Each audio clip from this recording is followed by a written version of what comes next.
दोस्तों नमस्कार। शांति पर्व इस YouTube चैनल में आप सभी का स्वागत है। आज के इस वीडियो में हम महाराष्ट्र की राजनीति पर बात करेंगे।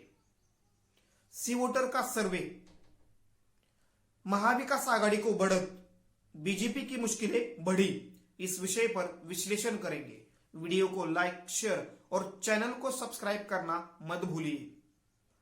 लोकसभा चुनावों की तैयारियां बड़ी तेजी से हो रही है, लेकिन लोकसभा चुनावों से पहले अलग अलग ओपिनियन पोल सामने आ रहे हैं। ऐसा ही एक ओपिनियन पोल यानी सी वोटर का ओपिनियन पोल सामने आया है। इस ओपिनियन पोल ने महाराष्ट्र में बीजेपी को चौंकाया है, तो दूसरी तरफ महाविकास आघाड़ी गठबंधन की आशा की किरण या उम्मीदें बढ़ाई है। सी वोटर के ओपिनियन पोल में अगर अभी महाराष्ट्र में यानी देश भर लोकसभा चुनाव होते हैं, तो महाराष्ट्र में बीजेपी के नेतृत्व वाली महायुति को 19 से 21 तक सीटें मिल सकती है और उसका वोट शेयर 37% रहने की संभावना जताई गई है। तो दूसरी तरफ इस सी वोटर के ओपिनियन पोल में महाविकास आघाड़ी को लगभग 26 से लेकर 28 तक सीटें मिलने की उम्मीद जताई गई है। इसमें एक निष्कर्ष बहुत चौंकाने वाला है। छोटे दल और निर्दलीयों को लगभग 22% वोट शेयर मिलता हुआ नजर आ रहा है। अगर हम पिछले 5 सालों की बात करें, तो इन 5 सालों में विधानसभा चुनाव में हमें देखने को मिला है कि जब भी चुनाव हुए हैं, उनमें जिन दो पार्टियों में या जिन दो गठबंधन में सीधी लड़ाई देखने को मिलती है, उनमें ही लगभग 90 से ज्यादा वोट शेयर इन दोनों गठबंधन को मिलता हुआ नजर आता है। यानी इस वक्त सी वोटर का जो सर्वे है और उसमें महाराष्ट्र में अन्य यानी निर्दलीय और छोटे दलों को जो 22% का वोट शेयर दिखाया गया है, वो चौंकाने वाला है। सी वोटर के सर्वे ने एक तरीके से बीजेपी के महाराष्ट्र में 45 से अधिक सीटें जीतने वाले मिशन पर एक तरीके से पानी फेर दिया, ऐसा नजर आता है।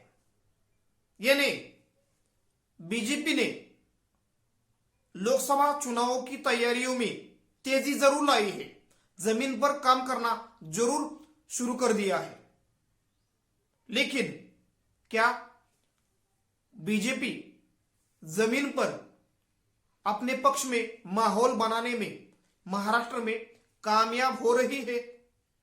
इसका नतीजा इन चुनावों में यानी इन ओपिनियन पोल में सामने आया है। यानी इस ओपिनियन पोल का निष्कर्ष देखें तो जमीनी स्तर पर बीजेपी का प्रभाव नजर नहीं आ रहा। भले ही महाविकास आघाड़ी गठबंधन बिखरा हुआ नजर आता है, लेकिन इस महाविकास आघाड़ी की ताकत अगर पूरी ताकत से एकजुट होती है, तीनों दलों के नेता आपस में अच्छा समन्वय बनाते हैं और बीजेपी के खिलाफ जमीनी स्तर पर काम कर एक नैरेटिव बनाते हैं, तो आने वाले चुनाव में बीजेपी को एक ठीक ठाक तरीके से या अच्छी तरह से मात दे सकते हैं। यानी इस वक्त सी वोटर के सर्वे में या सी वोटर के ओपिनियन पोल में बीजेपी के नेतृत्व वाली महायुति से ज्यादा महाविकास आघाड़ी गठबंधन का वोट शेयर नजर आता है। बीजेपी के नेतृत्व वाली महायुति को 37% वोट शेयर मिलता हुआ नजर आता है, तो महाविकास आघाड़ी गठबंधन को 41% का वोट शेयर मिलता हुआ नजर आ रहा है। यानी लगभग 4% का इन दोनों के बीच फासला है। लेकिन जैसे जैसे चुनाव नजदीक आएंगे वैसे वैसे बीजेपी अपने प्रयास बढ़ाएंगी और इस फासले को कम करने का प्रयास बीजेपी का होगा। लेकिन उधर महाविकास आघाड़ी गठबंधन भी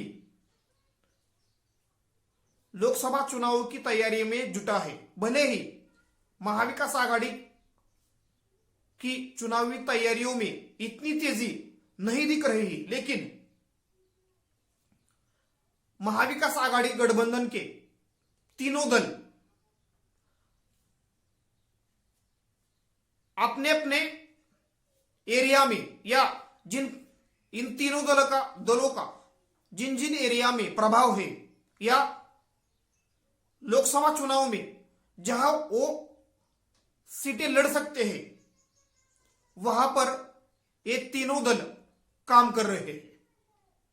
शिवसेना में फूट हो चुकी है, एनसीपी में फूट हो चुकी है, लेकिन फिर भी जमीनी स्तर पर अभी भी ज्यादातर शिवसेना के कार्यकर्ता, पदाधिकारी और शिवसेना का वोटर उद्धव ठाकरे जी के साथ नजर आता है। तो दूसरी तरफ एनसीपी में भी भले ही एनसीपी के ज्यादातर विधायक और पार्टी के बड़े बड़े नेता, कार्यकर्ता या पदाधिकारी अजित पवार गुट के साथ चले गए हो, लेकिन फिर भी शरद पवार जी के साथ एनसीपी का ज्यादातर वोटर और उनका ज्यादातर समर्थक नजर आ रहा है। यानी कुल मिलाकर महाविकास आघाड़ी गठबंधन बिखरा हुआ नजर जरूर आता है। इन तीनों दलों में समन्वय की कमतरता नजर आती है, लेकिन उद्धव ठाकरे जी की शिवसेना और शरद पवार जी की नेतृत्व वाली एनसीपी, इन दो गुटों की ताकत कुछ हद तक बरकरार दिख रही है और खासतौर पर जमीनी स्तर पर उद्धव ठाकरे जी के लिए और शरद पवार जी के लिए सहानुभूति जनता के बीच नजर आती है। इन सर्वे में ये हमें नजर आता है। यानी कुल मिलाकर बीजेपी के लिए आने वाला लोकसभा चुनाव महाराष्ट्र में आसान नहीं है। भले ही जमीनी स्तर पर बीजेपी द्वारा चुनावों की तैयारियां बड़ी तेजी से की जा रही है। बीजेपी के बड़े बड़े नेता महाराष्ट्र के अलग अलग जिलों का दौरा कर रहे हैं, लेकिन सत्ता पाने के लिए या सत्ता में बरकरार रहने के लिए बीजेपी ने महाराष्ट्र में जो राजनीतिक प्रयोग किए, यानी शिवसेना को तोड़ना, फिर एनसीपी को तोड़ना, इसके कारण बीजेपी के खिलाफ जनता में एक गुस्सा नजर आता है। जिन पर करप्शन के आरोप बीजेपी ने किए उनको ही बीजेपी ने अपने साथ लिया है। इसके कारण बीजेपी के खिलाफ जनता के बीच एक परसेप्शन बना है। जो बीजेपी करप्शन के खिलाफ यानी भ्रष्टाचार के खिलाफ लड़ाई लड़ने का दावा करती थी, उसका दावा एक तरीके से इन प्रयासों ने पूरी तरह से खारिज किया है। यानी बीजेपी की पोल इन प्रयासों ने खोल दी है। यानी बीजेपी का असली चेहरा जनता के सामने आया है। यानी सत्ता में बरकरार रहने के लिए बीजेपी किस हद तक जा सकती है, ये हमें पिछले 1.5-2 साल में महाराष्ट्र में देखने को मिला है। भले ही बीजेपी महाराष्ट्र में 40 से ज्यादा सीटें जीतने का दावा कर रहे हैं। लेकिन जिस तरह मध्य प्रदेश, राजस्थान, छत्तीसगढ़ या हिंदी बेल्ट में बीजेपी का प्रभाव है, वैसा प्रभाव महाराष्ट्र में बीजेपी का नहीं है। जब तक शिवसेना एकजुट थी और बीजेपी के साथ थी, तब तक महाराष्ट्र में बीजेपी लोकसभा और विधानसभा में अच्छी तरह से जीतती नजर आती थी। लेकिन जब से शिवसेना में फूट हो गई है और एकनाथ शिंदे जी बीजेपी के साथ गए हैं और एनसीपी का एक गुट अजित पवार जी के नेतृत्व में बीजेपी के साथ गया है, तब से बीजेपी में भी एक नाराजगी चल रही है। यानी अजित पवार गुट को अपने साथ लेने का बीजेपी के आलाकमान का निर्णय महाराष्ट्र के बीजेपी के निष्ठावान नेता और कार्यकर्ताओं को पसंद नहीं आ रहा। अजित पवार जी की कार्यपद्धति के कारण बीजेपी के नेता अपनी नाराजगी यानी नाराज दिख रहे हैं। भले ही ये नाराजगी मीडिया में सामने नजर नहीं आ रही, लेकिन दबे सुरों में ये नाराजगी हमें दिख रही है। यानी कुल मिलाकर अजित पवार गुट हो या एकनाथ शिंदे जी का गुट हो, इन दोनों गुटों ने या दोनों पार्टियों ने बीजेपी की ताकत बढ़ाने के बजाय इन दोनों गुटों के साथ आने से बीजेपी के खिलाफ एक एनवायरमेंट या परसेप्शन जनता के बीच महाराष्ट्र में भी बनता हुआ नजर आ रहा है। और इन ओपिनियन पोल में उद्धव ठाकरे जी के लिए जनता के बीच जो सहानुभूति है, वो सहानुभूति नजर आ रही है। इस सहानुभूति को कम करने के लिए बीजेपी और एकनाथ शिंदे गुट ने प्रयास किए, लेकिन अभी भी जमीनी स्तर पर यह सहानुभूति उद्धव ठाकरे जी के साथ नजर आ रही है। दूसरी तरफ शरद पवार जी को लेकर भी जनता के बीच कुछ हद तक सहानुभूति नजर आ रही है। यानी कुल मिलाकर महाविकास आघाड़ी गठबंधन इस वक्त बिखरा हुआ, इसमें एकजुट वैसी नहीं दिख रही जैसी महायुति में है। लेकिन इन तीनों दलों की ताकत और शरद पवार जी की और उद्धव ठाकरे जी की मौजूदगी, इनके कारण बीजेपी के खिलाफ इस वक्त महाराष्ट्र में विपक्ष का पलड़ा भारी नजर आता है।